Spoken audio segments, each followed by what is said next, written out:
Yes, people, what's happening? Welcome back to the channel and welcome to another live stream. And after the humiliation by Brighton at Stamford Bridge, attention turns to the second leg of the Champions League quarter-final against Real Madrid, with the Blues trailing 2-0 from the first leg in Spain in what could be Chelsea's last Champions League game for a couple of years, potentially. I'm not sure when we're going to be back on the biggest stage in Europe, so this could well be our final game in the Champions League for a while.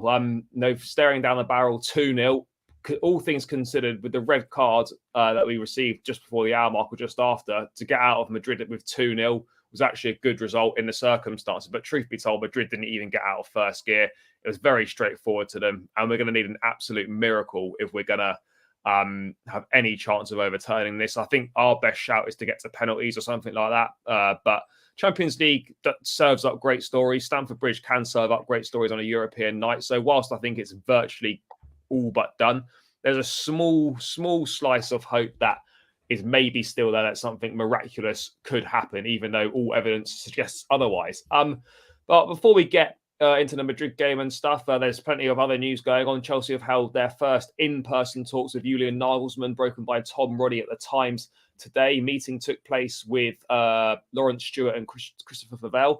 Nagelsmann, according to Fabrizio Romano, is still the lead candidate for the job. But before we get into all that, Ollie, what have you made of the situation at the moment? Obviously, we've chatted a lot over the course of the season, and every time we speak, things get worse. And obviously Saturday was another low, but kind of moving away from that game, just in general, kind of the sort of the situation surrounding the club, the ownership and stuff. I'm sure you've seen the pictures of some fans shouting down from the stands to Todd Bowley's box, obviously not happy with what's going on. Football's an emotional sport. Whilst I personally wouldn't do that, I understand fan frustrations, and they've got a lot of things wrong so far, the owners, despite heavily investing and showing ambition. But yeah, mate, what have you made of kind of the situation surrounding the ownership and the manager stuff at the moment? I mean, it seems like a bit of a mess. I think nobody can sort of dispute that. It seems like there is almost, the plan is not to have a plan. At least not, in terms of the manager stuff, we kind of know what they're looking for. It's probably going to be one of Nagelsmann or Enrique, but it seems to me that I don't know where the club is at the moment. We just kind of seem to be treading water, and that's to be expected at this point in the season. There's not a huge amount left to play for. I know we've got the Champions League against Madrid, but let's be honest, that is not that's not likely to keep our season alive for much longer. Still we're technically not free from mathematical relegation yet. So if we get another point or two, then we can all kind of stop caring about the season. And that's kind of where we're all at, I think. Everyone kind of wants to just stop caring. And as soon as we have the ability to, we can, and we will. But it seems that despite a lot of good intentions from the owners, I think they've tried to do too much too quickly. I was very happy with them when they first came in, but actually having some time to reflect on it, I think they've probably tried to do too much too soon.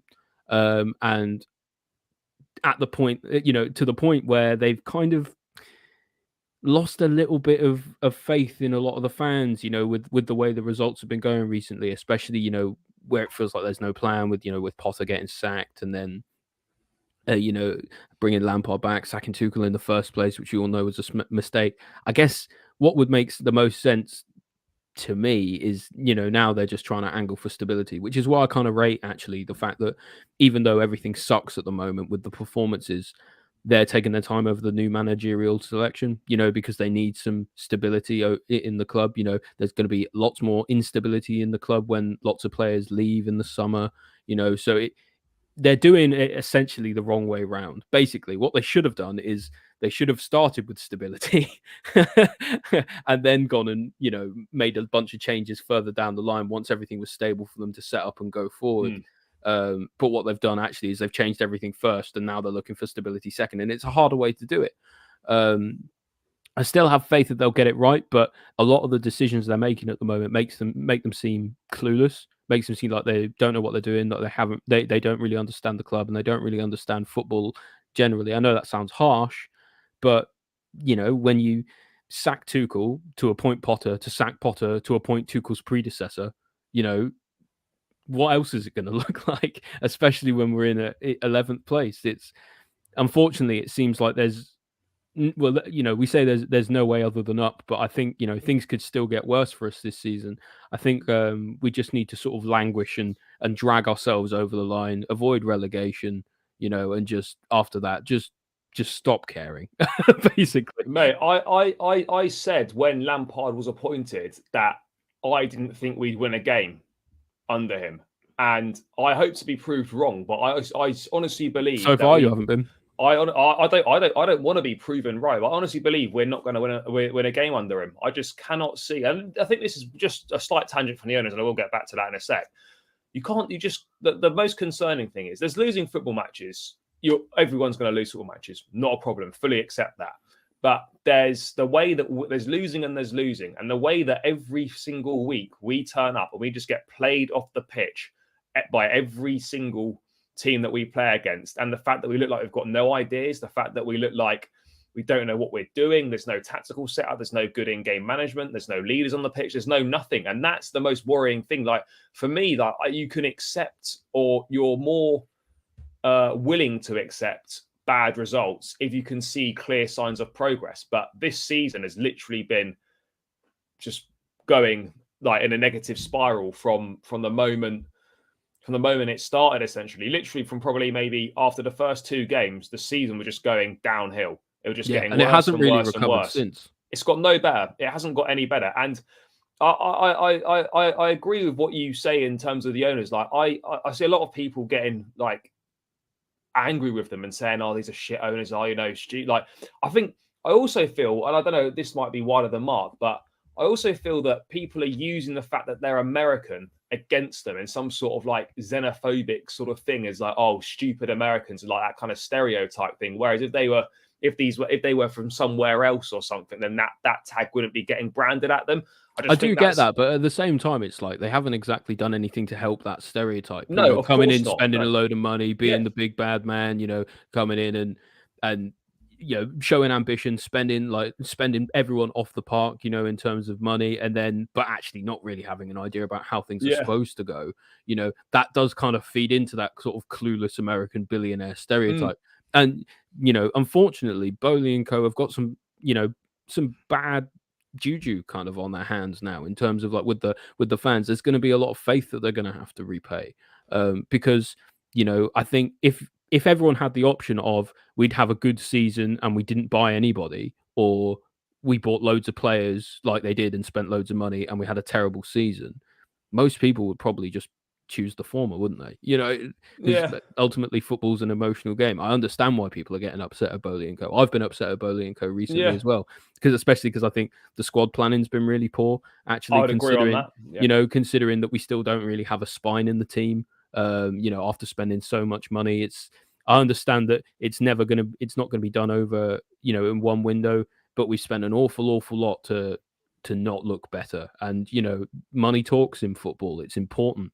I guess it is what it is. It's a learning process for these owners as well. I guess if we have to give them any credit, we said we can say they look like they haven't done this before because they haven't. Now they've got some of the better footballing minds around them. I think things have stabilized a little. A lot of the business in January was good business in terms of the players they bought, the contracts they served out, things like that. But you just can't shake the feeling that they're always capable of making a mistake at the moment, and quite critical big mistakes, like we've seen this season. In terms of managerial appointments, more or less every single decision they've made in terms of managerial appointments they've got wrong. They shouldn't have sacked Tuchel in the first place. They shouldn't have hired Potter. They probably shouldn't even have sacked him when they sacked him, and they shouldn't have hired Lampard either. So that's four terrible top level decisions that they've made. 0 for 4 in terms of decision making on that. In terms of the finances and in terms of the players and stuff, that's all well and good. When we see the multi-club model up and running, that'll be beneficial as well. It will help our bloated squad, I'm sure, help develop some of our players. But right now feels like we're right at the bottom of the curve. Before it goes back up again. And we will go back up again. It's just nobody wants it to be a slow process. Everyone needs it to happen soon, because we need to at least start seeing evidence that things are going to be moving in the right direction. Because I don't know, at the moment we're just dead in the water. Mate, we're so bad right now. Like, and as I said, that's what I mean. Like, you can't see where another win's coming from. And like, I look at the ownership, and like, I do like them. And what I would say is that, you know, Roman wouldn't have picked Bowley Clearlake Consortium if he didn't think they were the best people for the job. And you know, it's the same with anything. The first time you do something, you're going to make mistakes. You're not going to be very good at it. It's just unfortunate that in this situation, when you're dealing with a multi-billion-pound entity like Chelsea, that if you make mistakes, they're going to be magnified to the highest level, and you're going to know about them. And but it's also a reason to do things slowly, you know, to Yeah. start slow and build up, rather than what Bowley and Co have done, which is do everything at 1,000 miles an hour, make a million wholesale changes, you know. And actually, what it does is it creates an apathy and a disconnect between the club that the fans know, and you know, the club that exists now, which is fundamentally different. So you know that if they're not careful, there's going to be some real negative fan sentiment towards them. There already is, but there might be more.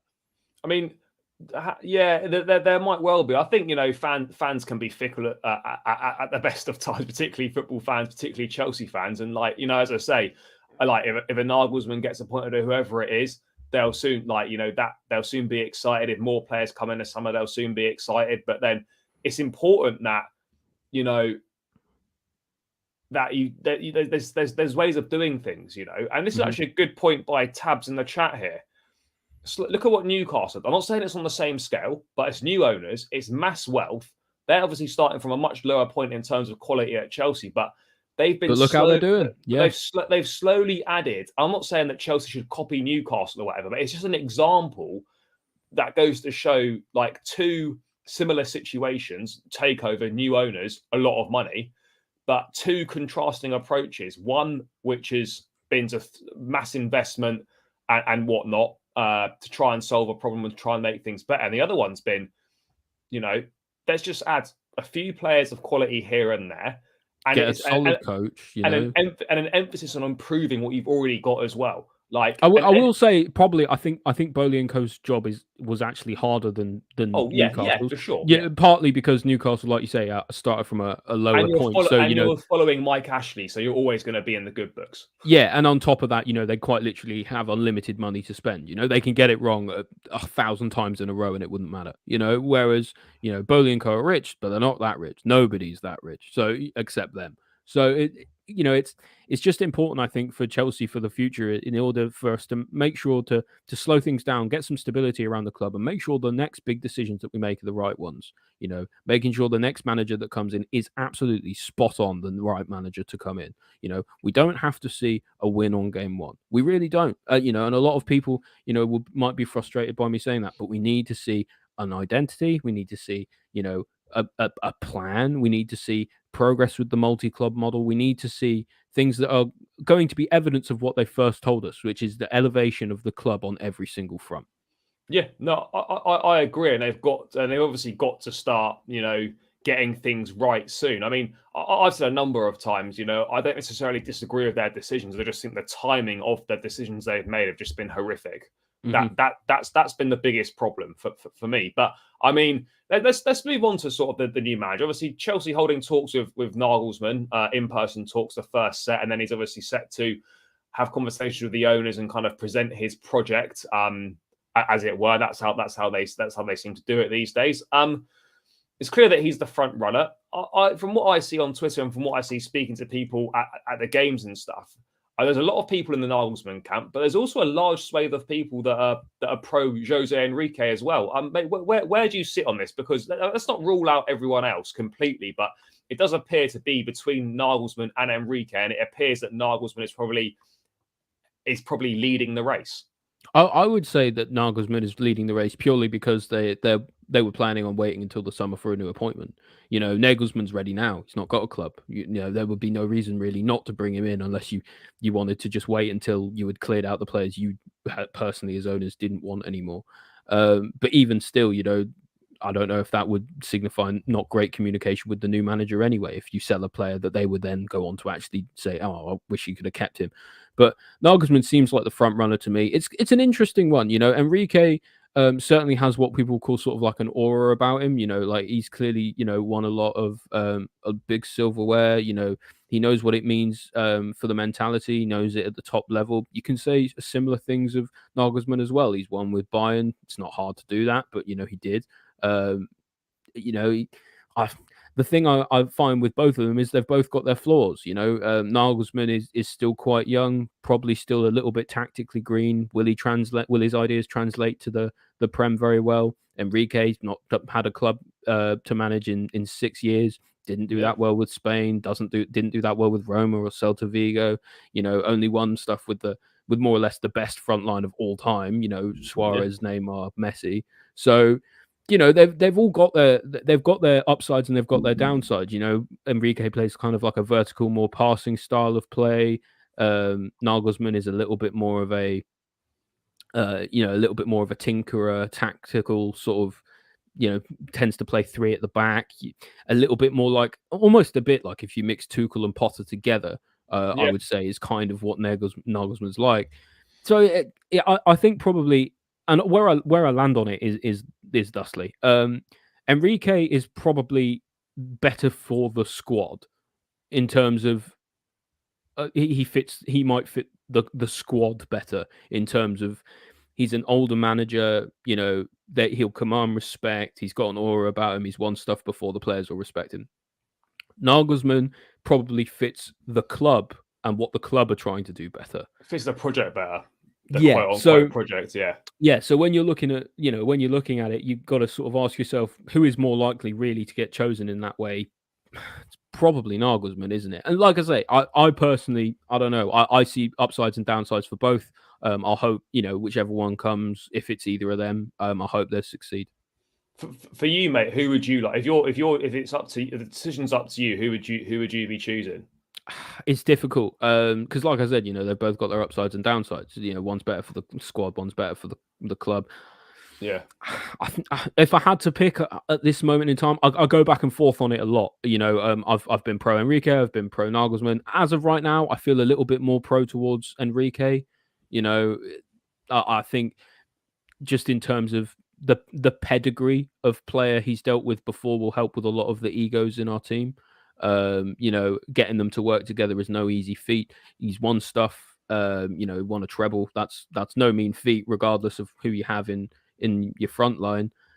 I think maybe he's got a little bit more about him than Nagelsmann, but I wouldn't be unhappy with Nagelsmann either, because I think Nagelsmann probably also fits the way the club wants to play football, with the three at the back and whatnot. So I'd be happy with either. Having sort of done a lot of reading and a lot of looking at both of them. There are other options as well. Ruben Amorim, I like quite a lot. I like him as well. I mean, I don't think he's going to get it, but I think he's a very promising up and coming manager. But again, I think probably one appointment too early, I think. Yeah, I would perhaps even go as far as say, this might get clipped up or do whatever you want with it, but I'd always go as far as saying that at some point in the next few years, I don't have a certain time, but I think Ruben Amorim will be a Chelsea manager at some point. Do you know what? I don't know why, but I see him going to somewhere like Spurs in the summer. I could see that. Ooh. Maybe, but I think Amorim could be a future Chelsea manager at some point. Obviously, not this appointment, but maybe a future appointment. Who knows? But I just think he's got something about him. He's got something about him which I do quite like. And let me get to a few things in the chat. By the way, guys, keep smashing the likes on the stream. Keep subscribing to the channel if you haven't done so already. Let me get to a few things in the chat that I was looking at here.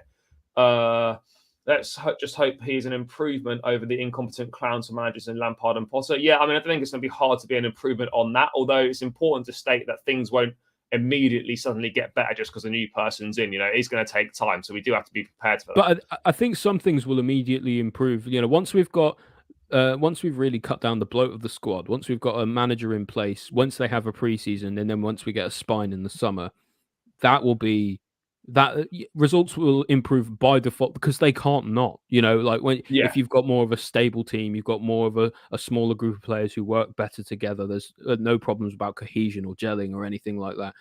You're just not going to have the same issues. Yeah, no, I think that's fair. I just want to touch on this Enrique point. I understand what people are saying, like what I'm going to explain myself first. Basically, I feel that with Enrique, I'm not knocking him as a manager. I think he's clearly a very good coach, manager, whatever you want to call him. He's proven that he can operate at a top level. But I just like have, for me personally, when I'm assessing a manager, I have to take a little bit with a pinch of salt someone that's main achievements in the game are winning a treble with the greatest club football side of all time. Now, I fully understand the point that other managers have gone to Barcelona, Tata Martino and others, and not succeeded. Yes, you've got to have a certain bit about you to do that. But all I'm saying is that for me with Enrique, like, it's very hard to judge a manager's capabilities when you're managing, at the time, arguably the best club side in world football, one of the best club sides to ever exist. And then people say, oh, why are you going back to Roma? Why are you going back to Celta Vigo? Because that's the only other barometers we've got of his club management. So that's why you have to go back and look at it. And yes, it's a long time ago, but that's the reality of the situation. I'm not saying he's not a good manager.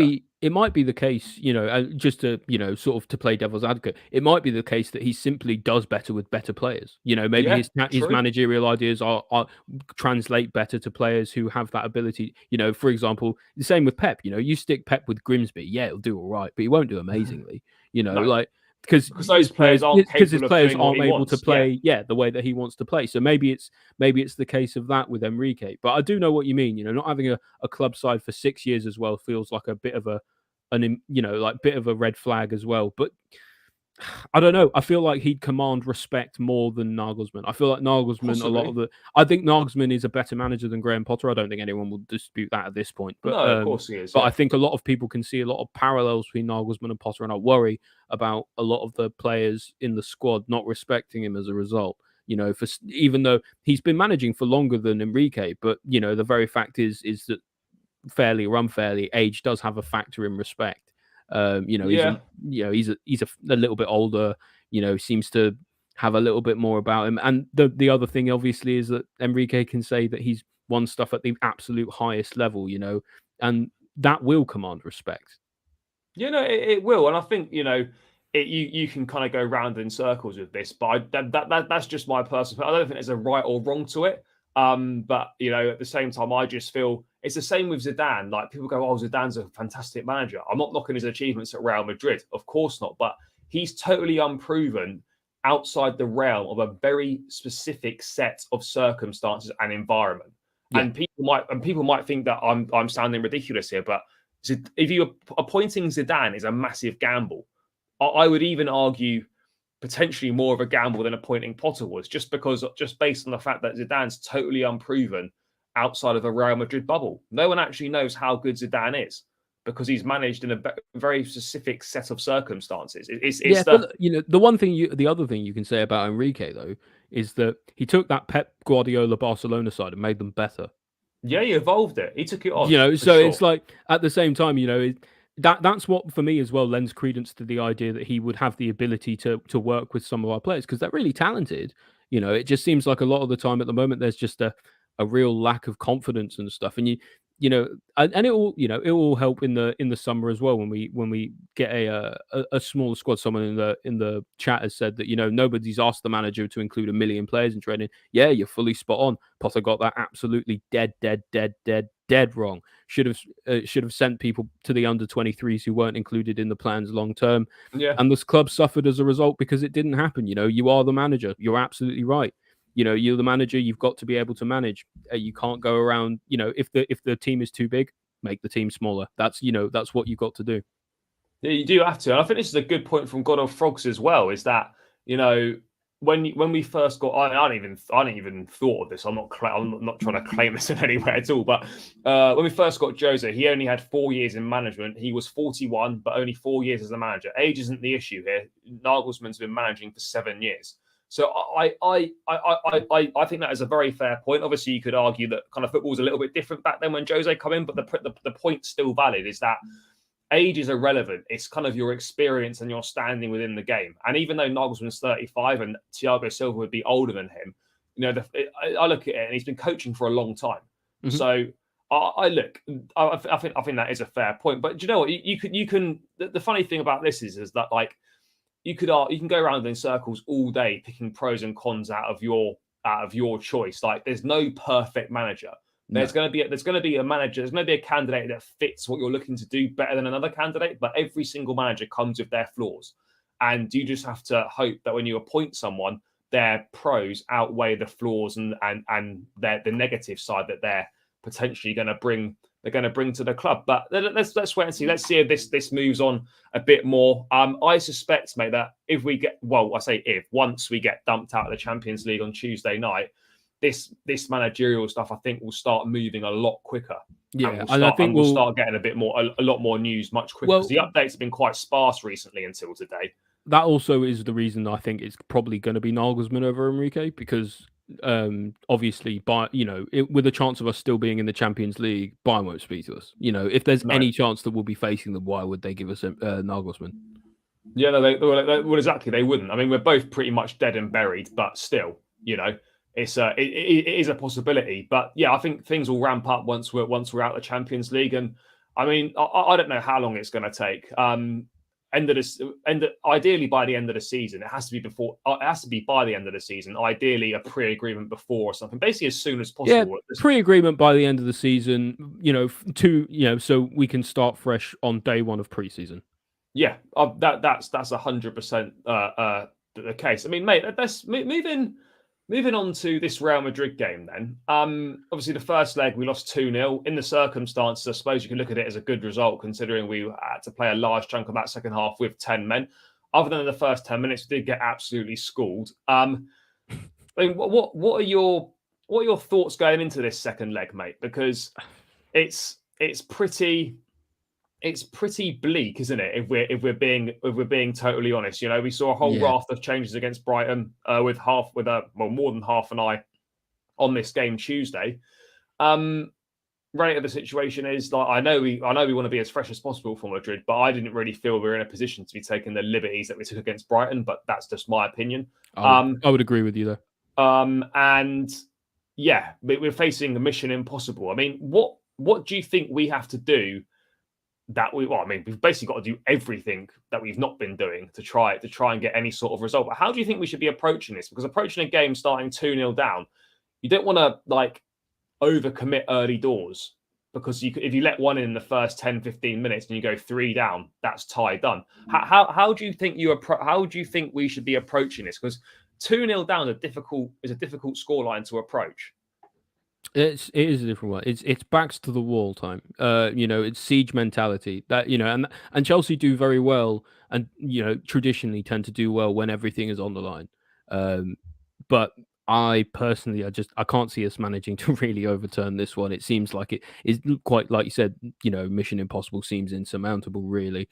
But if we were going to give ourselves the best possible chance, I think we need probably our wingers need to be probably the fastest players on the pitch. So you're probably playing Mudryk, because if you can get a penalty or something early on by having someone drive into the box quickly, maybe you get a red card, then then the game changes and the tie becomes a little bit cagey, and then anything can happen, I guess. But yeah, it's I think the first goal has got to be Chelsea, so you've got to pick your absolute strongest defense possible. Well, you're picking the strongest team possible by default, but I think there needs to be a focus on having pacey wingers. I think we need a lot of midfield control. We need to take control of the game early and take it to Real Madrid. We can't let them establish a foothold. They're playing away from home. The fans need to get behind everyone, to be able to make it so that we make it as difficult as possible for Real Madrid to rest on their laurels. We need to unsettle them. If we get a goal in the first half, second half will be really, really nervy for them. It's all about getting the first goal for me. Beyond that, you can't really hope for much more, especially with our scoring record at the moment. If we get one, it's unlikely we get another one these days. So we just have to do our absolute best. Throw everyone forward. Everyone needs to be playing at the absolute maximum, that they can. We need to see some heart, need to see passion, need to see a decent tactical setup from Frank. That's probably going to be the hardest thing of all. All things we've not seen at all in the 3 games under Lampard, which is an issue. But I mean, if we talk Real Madrid and you look at them, and I thought in that first leg, I don't know what you thought, mate. Obviously, we weren't good enough, but I actually looked at them and I thought any team that is semi-competent could have easily beaten them. I actually don't. I know it sounds ridiculous. I think it's tough to judge. I don't think they were that good. I think it's tough to judge for them. Be, though, did they? Yeah, they didn't get out of second gear because they didn't have to.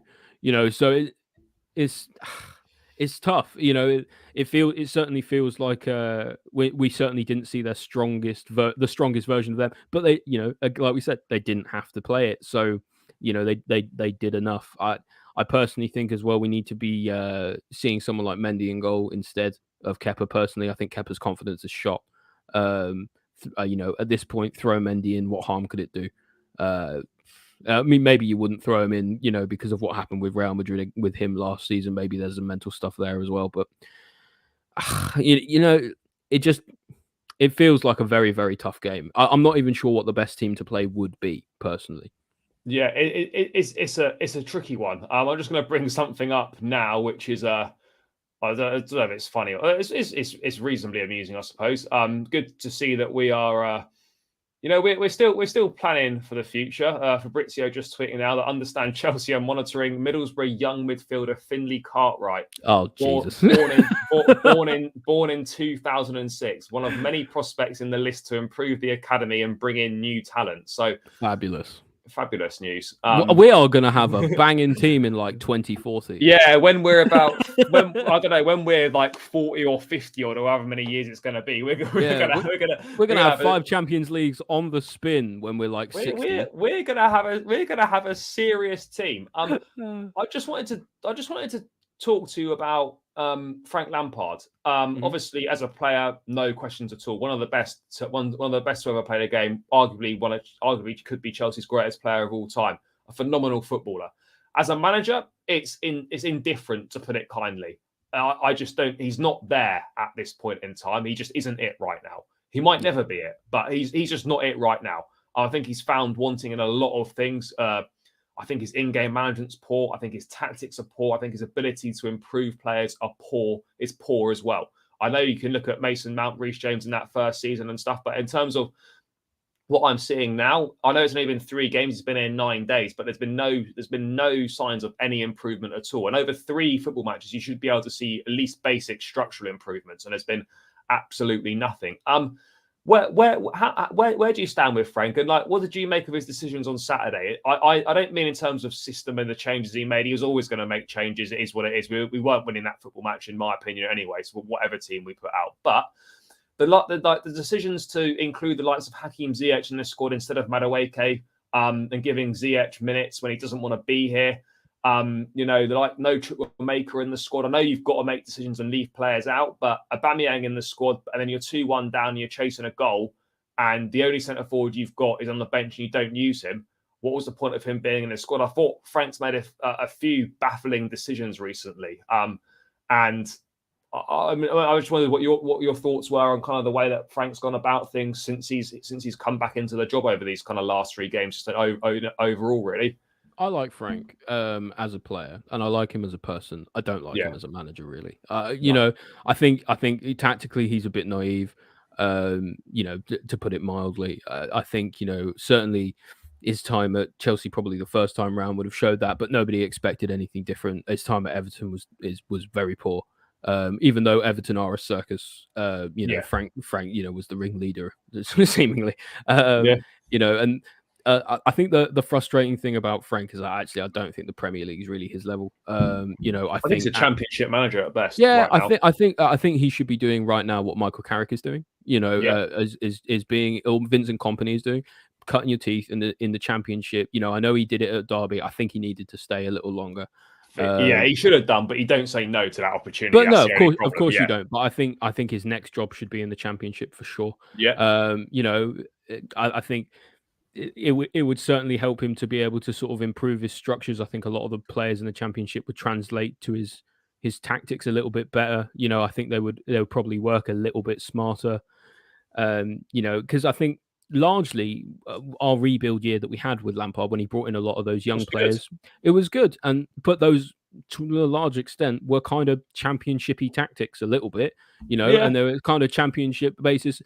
But in the championship, things like mentality and togetherness and cohesion and, bringing in the young players to motivate the squad. Those are all things that really matter in the championship. So I feel like, he is more of a championship manager than he is a premiership manager. Or maybe it's just that he hasn't actually got the right Premier League appointment yet. You never know. But the other thing is I don't really, I think Lampard has gotten quite a few of his jobs at this point, Well, his not reputation as a player. necessarily, yeah, because of who he was as a player, not necessarily on merit as who he was as a same with coach. Gerrard as well. I think the same with Gerrard as well. Exactly. Look Yeah, at the exactly difference. the Look at the same. difference Emery has made going into Aston Villa compared to what Gerrard was doing there. Yeah. And and that's the difference a competent manager makes. yeah, absolutely. Yeah, you're spot on. I feel like Lampard probably still has a lot to learn. I think he doesn't actually even have his full UEFA coaching license yet. So I think he's got a long way to go. I don't think, I don't think Chelsea or any Premier League club is really the right destination for him right now. 5, well, not even 5, like 2 or 3 years in the Championship to really hone his ideas, then goes to like a lower level Premier League side, maybe fighting relegation or whatever. That seems like his plan at this point. I think big clubs just aren't for him, at least not right now. No, I would totally agree on that. I really would. He's just not quite cut out for it. I look at Lampard and you think it's a win-win for him in terms of, like, of course you're going to take this opportunity to come in and do this. It's 10 games. It gets you in a massive job, gets you back in managing, and it's an opportunity for him to put himself back in the managerial market with Premier League jobs, which is what he's going to be aiming for, available. You're going to have the likes of Crystal Palace, Leicester City. There'll be other jobs available in the summer in the Premier League. And you just feel that with his reputation pretty much rock bottom at the moment, if this spell was to yield no wins, which is a distinct possibility, his reputation will just be through the floor in terms of, like, who's going to take him. I mean, someone will take him, but as I say, he's going to have to massively readjust his expectations. But yeah, do you know what? I think the Championship would be a great place to go for him. I think he proved a lot of people that proved to a lot of people that he can manage, just maybe not quite at the elite level. I think I don't think off of coming 6th with Derby, I don't think that was really a way for him to say, right now I'm ready for the elite level. Look at what Kompany's doing. Look at what Carrick's doing. Where they're absolutely storming the Championship. That's when you can move up to the Premier League. Yeah, no, I would totally agree with that. And yeah, I mean, look, this is the situation that we're in right now. I mean, what have you made of the fact that he's in the 3 games you've employed 3 different systems? Well, or 2. Well, we've gone back 4, back 3, back 4. I mean, what do you made of the fact that we're kind of like, I mean, it's symptomatic of a struggling team where you're constantly changing things, looking for something to work. But in fact, you could actually be doing a complete opposite and just getting yourself further away from finding the winning formula. Yeah, very possibly, but I think also, like, you kind of have to set up with the team you've got, not the team you want, and you have to set up based on the opponent. So, 3 at the back, for example, against Real Madrid make perfect sense, because why on earth are you wouldn't playing 4 at the back with when you've got Benzema and Vinicius running at you is suicide. So I totally get that. At least Lampard has the presence of mind to do that. I think we probably should have played 3 at the back against Brighton as well, considering how that went. I think so as well. It seems to me that 3 at the back seems to fit the identity of the club more. It seems to fit actually the type of players we have at the club more. It benefits to our strengths more. I'm not against playing 4 at the back by any means, because I think it's more sustainable long term in football. But 3 at the back just seems to work better for us, at least right now. Yeah, no, it certainly does. I mean, I don't particularly like the 3-5-2. I understand why he did it in Madrid, but I just think we've got all these wide players. We signed more wide players in January. I understand why he went with an extra man in midfield in the Bernabeu. I fully get it, but going 3-5-2 just seems like a complete waste to me, with all the wide players we've got using a system that utilizes none of them. That's my. I think a 3-4-3 works better, but at the same time, you do need to stack the midfield sometimes, because we don't really have a holding DM. So I get it. I think it's also symptomatic of the poor squad planning. We don't have a striker to work from, so we're constantly playing weird formations with, like, you've got Sterling and Felix up front, or You've got Sterling playing as a false 9, or Felix playing as a false 9, or Havertz playing as a 9, or when he isn't really a 9. We don't have a DM, so we either play a flat in midfield, or you either play a midfield 3, or you do your best with a double pivot.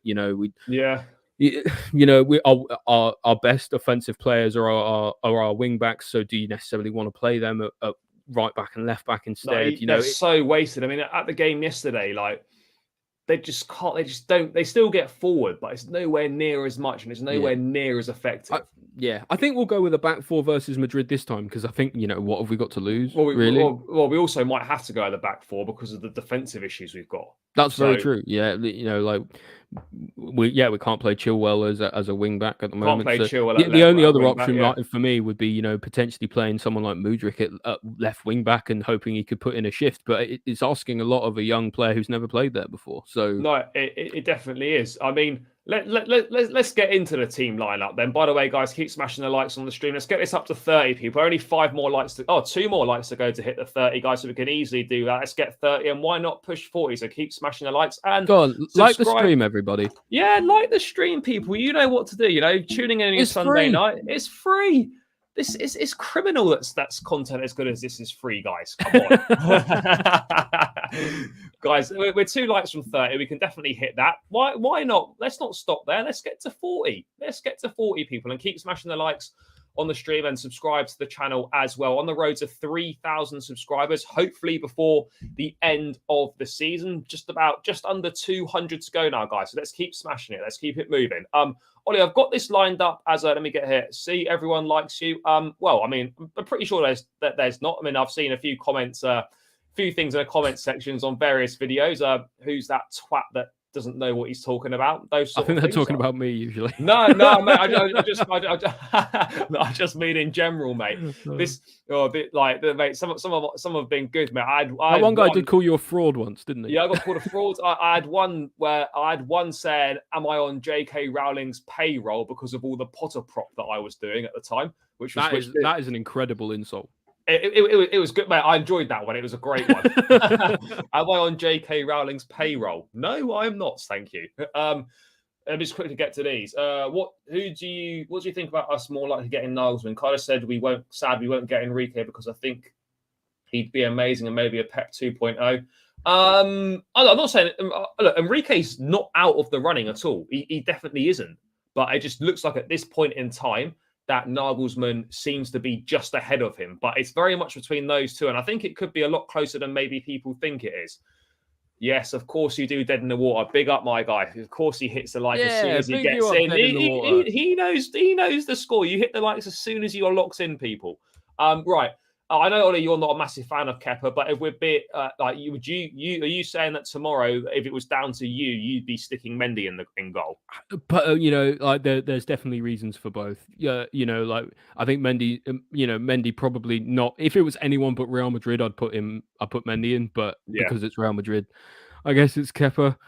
I really hope we don't concede another long shot tomorrow. I think we're going to play 4 at the back, though. I'm not sure if we're going to play a 3-4-3. I mean, I can quickly switch this. Just on Kepa, by the way. I know he's got his flaws, but I have to say, yesterday, we would have lost about 4 or 5-1 if it wasn't for some of the saves that he made. Yeah, he kept us in it, did well. Yeah. He did conceded another long shot, but I'm not sure there's much he really could have done about that. That was an absolute joke. And by the way, that guy, I've forgotten what his name is Enciso, right? First goal. Mate, first goal. He's 9, but I did a bit of research into him. He's 19. They bought him from Paraguay for about 7 million quid. It's got Brighton written all over it, and he's going to be an absolute baller. Yeah, Brighton's recruitment's an absolute joke. They're incredible at what they do. They are incredible at what they do. And whilst I'm at it, I might as well do a bit more Brighton prop. They are a superb footballing side. I've been to a lot of games this season. I've not seen a team come to Stamford Bridge and play that well against us and just school us in every single department, where every single person in that system knows their job and does it to a T. And if you change the pieces of the jigsaw, the result's still exactly the same. Everyone knows what they're doing. Mitoma was unbelievable yesterday.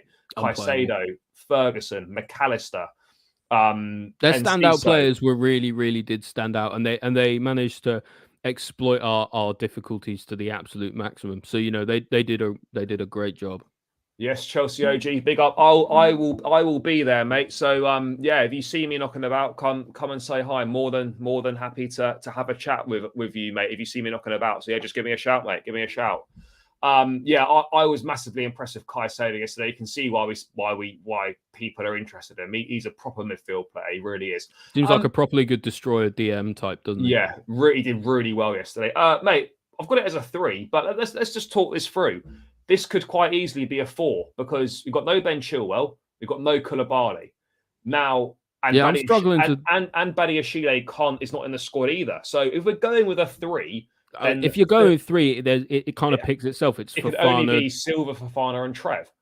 Possibly Cucurella at left centre back, I guess. But he'd have to put him at left wing back because there's no Chilwell. That's true, yeah. Unless you're playing someone like I said, like Mudryk there. So I think for that reason, I think it's going to be a back 4 because I think it probably lets Cucurella be a little bit more comfortable in that sort of left back role instead of having him play left centre back and having to play someone funny or playing Trev at left centre back or Fofana at left centre back when it's not really where they want to play. It'll probably be a 4-3-3. Would have thought. Probably. Yeah, or do we think 4-2-3-1 maybe? It's hard to tell. I think I would say 4-3-3. I'd probably go with the 4-3-3 because you could easily push one of those 8s into a 10 anyway. Let's go. Let's move on then. Centre back pairing, mate. I think it's clearly going to be Fofana and Thiago Silva if we're going with this 4. No other options, really. No other options. I actually feel a bit sorry for Chalobah because he come back into the team. Everyone wanted him. Everyone was screaming for him to get minutes. Then he gets stuck at right back. Yeah. Oh yeah. Well, not only that, he had an absolute shocker. Mitoma absolutely cooked him every single time. Mitoma absolutely tore him apart. But that's just a player who is head and shoulders above of his opposition playing in a position that they don't usually play, and he's rusty as well. I wasn't really expecting much when I saw the team. I wasn't expecting much either. Cucurella, Silva, Fofana, and James. Yeah, I would agree with that. Biggest anger this season is my son has just started taking a massive interest in footy and now a mad Chelsea fan. Poor kids. Yeah. Oh my God. Please tell him it gets better. It gets better. This is not the script. It gets better. I promise. It gets better. How mad is it going to be, right? That Chelsea fans growing up in like the 2020s are going to be thinking that Chelsea was shit. Yeah. At least do you know what now is when we're this is new era. When we're experiencing like a dynasty and we're doing really well, we can turn to everyone and be like, "Where were you when we were terrible in 2022?" Where were you in 2023 when we were dog shit? Where were you guys? Where were you? I'm sure it'll get better for him, Tabs. No, it will get better for him. He's got the right choice in team. We are the pride of London, but right now the pride is severely dented. But we move again. So, mate, Reece James at right back. Wait, what have you made of Reece this season since he's come back from injury? He's had a handful of good games. I just think he's looked a yard off it. I think he looks unfit. I think he needs surgery, to be honest. To fully correct it. If Gusto was here, I think they would have gone for it. But I agree. And I think as well as if the season wasn't dead, he'd already be having surgery as well. Yeah, he needs it. But yeah, he's going to play. I thought, he has to play, but I thought his game against Real Madrid in the last leg was probably his worst game for us. He was all over the place. Even had a poor game against Brighton, I thought as well. Yeah, even when he came on, he just looked a bit. There was that one part where him and Chalobah just like looked like they were drunk in the corner, like and lost the ball out, nearly conceded. Just I think to mix a concentration, yard off the pace, confidence is low in everybody, so nobody looks good. No, it is what it is. It is what it is. We're going to not that left back. It's going to be Cucurella. Yeah. Again, for better or worse. Again, he's been playing multiple different positions across the back line this season, which I don't think helps, as we touched on in a previous stream that we did together. This is a massive game for him because he came in for Dortmund, had a fantastic game, probably his best game in a Chelsea shirt, was man of the match, then had a bit of run on the side, with a few half-decent performances, found himself back out of the team, and then kind of fans getting a bit on his back again. He's going to play tomorrow. This is time for him to deliver another Dortmund-type performance because the pressure is on him. Mm-hmm. Absolutely, yeah. He needs to he really needs to deliver. And unfortunately, it's not lucky for him. I know he's had personal issues this season. His confidence is all over the place, like everyone is. He's been playing in and out of position, for better or for worse. And fairly or unfairly, we need him to perform tomorrow, because otherwise, it is going to be a long 90 minutes for us. It is going to be. You should have tried the 60s. I presume things were quite tough back there for Chelsea in the 60s. I'm not really sure. I imagine polio sucked as well. Yeah. I'm only joking. What we got here? I showed him the Champions League wins and think he understands. Yeah, that would always do it. Show him 2012 and 2021. That's the way to go. Do you know what? Just play compilations for him of Eden Hazard over and over again, and then just if he ever asks to watch a Chelsea game, just put an old one on. Don't put one on after the Champions League final in Porto. No good ones from there. Yeah, don't bother. Yeah, anything pre-2021, give that a whirl. Post-2021, don't waste your time. Grade A parenting. Skip 15-16 as well. There's no point. But yeah. Well, actually, if it was a choice between 15-16 and this season, show him 15-16 because this is way worse. Yeah, just be like, never mind. Never mind. Right, looking at holding midfield player. We saw Zakaria play that deeper role against Brighton. He's obviously not going to feature in this game. He was heavy rotation, which is why he played there. I've got an awful feeling, mate, that I don't mean because it's Enzo, but because it's not his natural position and he's not as effective there. But I think it's going to have to be Enzo in this position. Yeah, probably. In the deepest there's no one else in the deepest midfield position. Yeah.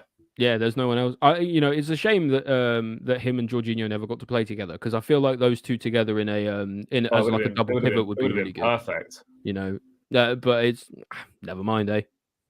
Never mind. It is what it is. We can't do anything about it. When we signed Declan Rice in the summer, I won't say who it was because he told me not to say it, but I met a member of the board after the game on Saturday, not a personal meeting, bumped into him, recognised him.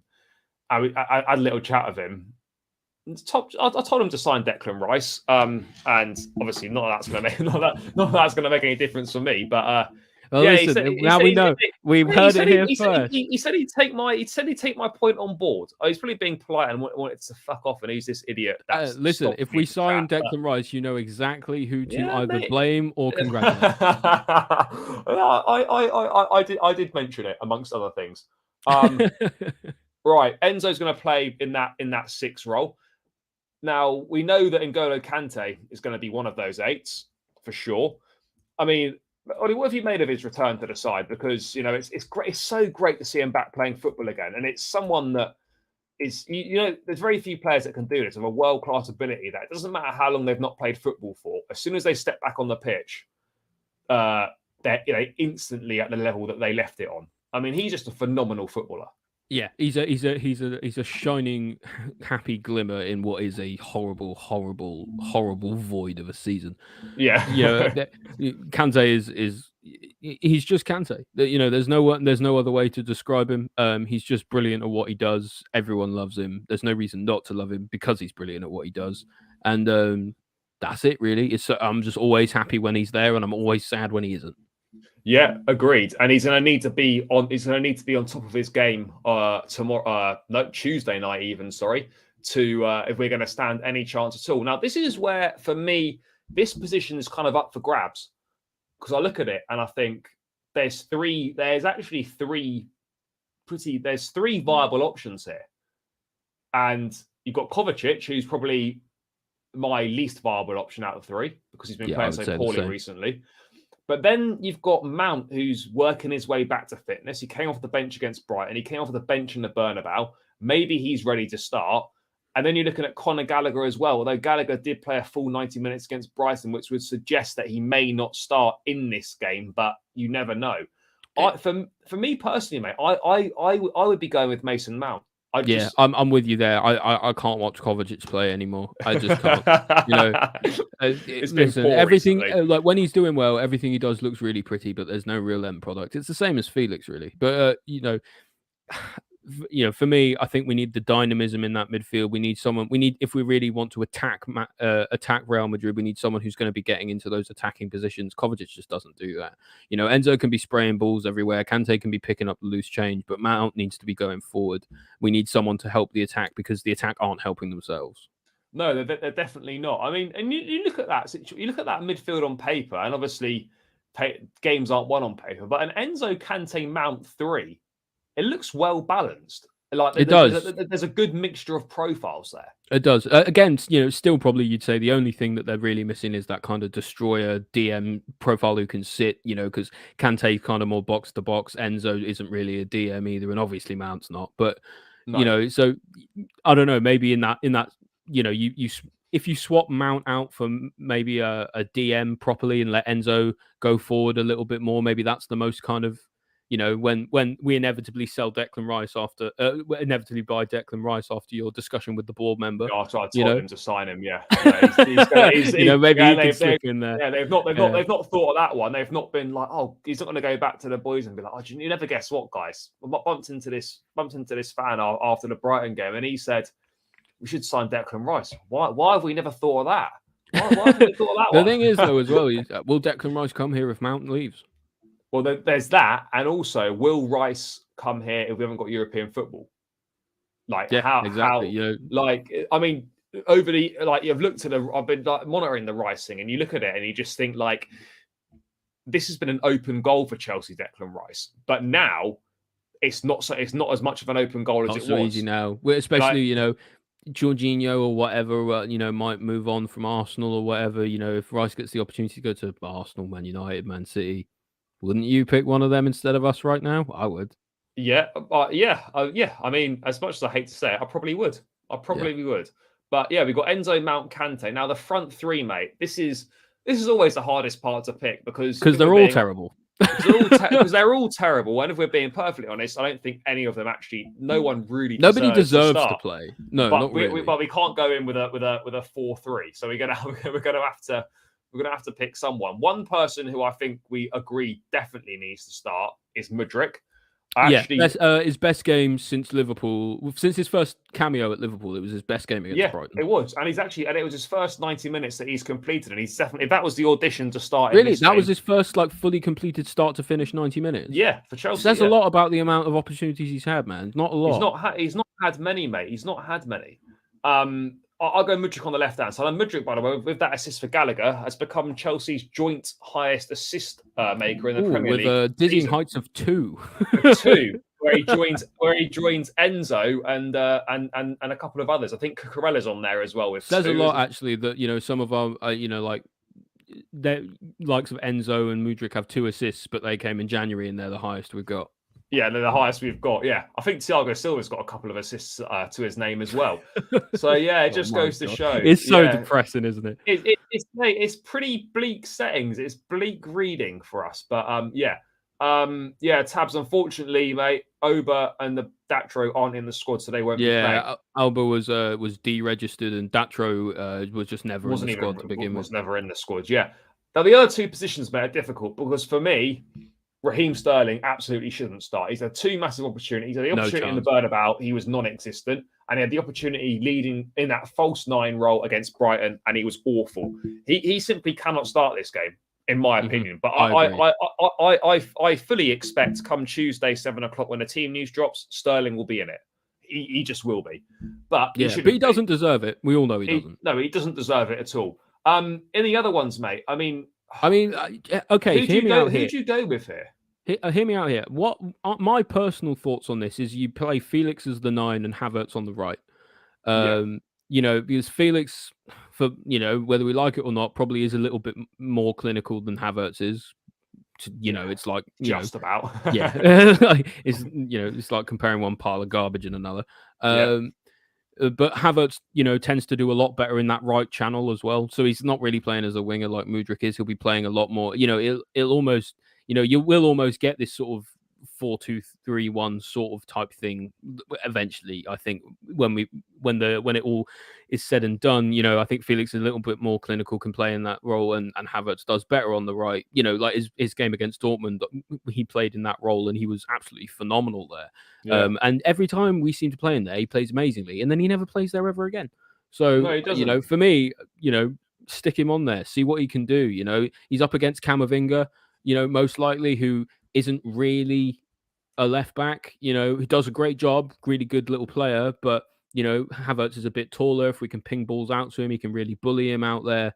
I think there's a good chance for him to be able to get something from that. And then you've got Mudryk on the other side, but trying to bully Carvajal. We've got some opportunities to swing some balls in, in behind. We've got to be chasing them, because Havertz isn't slow, Felix isn't slow, Mudryk isn't slow. We need to be using our pace to the maximum, I think. But I mean, I would fully agree with that front three. I think Havertz, there's something about him in a big Champions League game that seems to come alive a little bit. There seems to just be something about it where he just finds a bit of extra performance. Felix, listen, he's a big game player. He is a big game player. It's a shame we don't have many big games at Chelsea at the moment, but I think that's the best. We just need game players at the moment, don't we? And what I would say is as well, like this, by playing Mount in this three, it gives us the opportunity to do this as well. If we switch things up and we decide to go 4-2-3-1, we can do that. And then this can also interchange a lot as well, because you can then suddenly have Mount playing on the right, Havertz can play top, and Felix can drop into a 10 like that. So there's lots or Mount can play in the cam role, and Havertz can be on the right, and or you can just leave it like that. There's a lot of tactical flexibility within this. Let's just hope that maybe Lampard can actually see that and does something, because Lampard and tactics are a bit of a myth at the moment. They're just kind of Lampard and tactics kind of go together like oil and water, huh? Yeah, it doesn't tend to go together too well. But he will play Sterling, Havertz, and Pulisic, knowing our luck. I'll cry if I'll be so pissed if it's that. I'm not sure I'll watch if that's the front three. That would be really, really tough if that was the case. Let's hope it's not. Let's hope that really isn't the case. The thing as well for Felix, I think, in that role as well, playing that sort of centre forward role, is he needs to come deeper and then like to drag the centre backs out, allow Mudryk to run in behind, allow Havertz to get wide, because he's not going to be able to face up to like someone like Militao or Rudiger or anyone else by himself. He just isn't, because he doesn't have the presence for it. He doesn't have the physicality for it. He needs to be sort of like almost more of like a false nine, sort of, where like he needs to be the focal point where people play off, where he plays off of people, and I think from there, anything can happen. That team gives us, in my opinion, the absolute best, chance. Which is, even if it's 1%.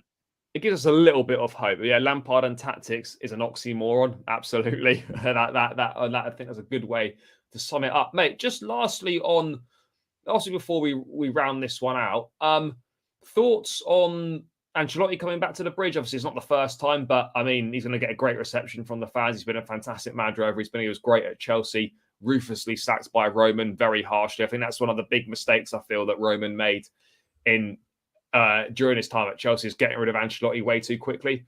I thought that was pretty harsh. And mate, secondly, do we think we could see some Eden Hazard minutes at Stamford Bridge? Maybe some sympathy minutes when they're about 4-0 up. That's what I think. If Real Madrid are comfortably winning and there's 5 minutes to go, I think he'll come on. He'll get a standing ovation. It'll be nice to see Carlo again. It's always nice to see Carlo in his eyebrow of doom. But it's I don't know. I'm more focused on the football really than the sentiment at this point. Yeah. Which is depressing, because I don't think we're going to win the football. So at the very least, if we don't enjoy the football, we can at least enjoy the sentiment, can't we? We certainly can, mate. I mean, mate, to round this one out, then, what are we saying score prediction wise? Guys in the chat, get your score predictions in as well. Let us know your thoughts on what you think the prediction for the match is going to be. I mean, Ollie, we're 2 goals down. Even if we're being the most realistic of Chelsea fans, I honestly think the best we can expect from this game is a draw, in my opinion. And I don't really have any faith that we get that. I mean, do you see there's any way that we could maybe just win on, even if, to be honest, mate, I'd even take winning on the night, even if we went out, even just a 1-0 win at this point, we're starved of wins. I would take a 1-0, even though that means we're out anyway. But it's tough. It is tough. In terms of predictions, I think the best we could hope for is like a 1-1. But really, it's going to be one of those terrible 1-1s where they score early, the tie's dead, and we score in like the 85th. And it never really meant anything. Yeah. So you're going to go for a 1-1 draw. Yeah, very optimistically, I'm going for a 1-1 draw because I think realistically, there's a very good chance we can get absolutely battered by Real Madrid, but we'll see. Yeah, of course. I mean, it's going to be difficult for them as well. Not only is it difficult for us to how to approach being 2-0 down, it's difficult to approach how to be 2-0 up. Do you sit back? Do you play and try and get a third and kill it off? It's a difficult one to approach. Start of the game will be cagey for sure. Both teams will be trying to feel each other out, which is why I think we've really got to attack them. We've really got to peg them back, really play on the offensive, play with influence, play with desire, and really push for the result. Because if we let them control the game, we've got no hope whatsoever. No, we definitely don't, mate. I mean, I predicted, Ramen guy, I'd love it to be a 2-0 win and we win on pens. I mean, that'd be absolutely unreal. But then until we realise we've got Man City waiting for us in the semi-final. Yeah, of course. So, it would be absolute scenes if that happened. But yeah, guys, 40 of us tuned in still. So make sure you smash the likes, people. Let's get it up to 40. We're on 32 likes right now. Before we're just about to round this one out. 8 of you can hit that like button and get this to 40 likes. That would be a great effort from you people. So make sure you do that before we round this one out. Guys, thanks for getting involved in the chat as always. Massively, right, Ramen guy. I've got the receipts, mate. If that happens, mate, I've got the receipts for you. Don't worry, I've got you, bro. I'll credit you if that does happen. But yeah, guys, seems like a good point to round this one out, people. Thank you so much for tuning in as always. Thanks for getting involved in the chat. Massively appreciate all of the input. People, make sure you smash the likes on the way out. As I said, let's get this one up to 40. Subscribe to the channel if you haven't done so already. Ollie, thanks for your time as always, mate. Massively appreciate it. Always great chatting all things Chelsea, even though this season it's not been in the best circumstances. It's always good fun.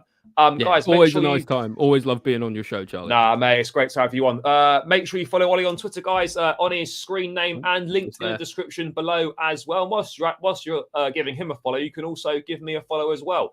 My screen name is my Twitter handle, and it's in the description as well, so you can do that. Also, people, I'll be back on Tuesday, guys. I'll be at the game, so there'll be a match vlog dropping Tuesday evening after the game, so stay tuned for that one. And I'll be back Wednesday night with some more detailed match reactions, so stay tuned for that content coming up on the channel. But until then, guys, take care, up the Chelsea, and enjoy the last bit of your weekend.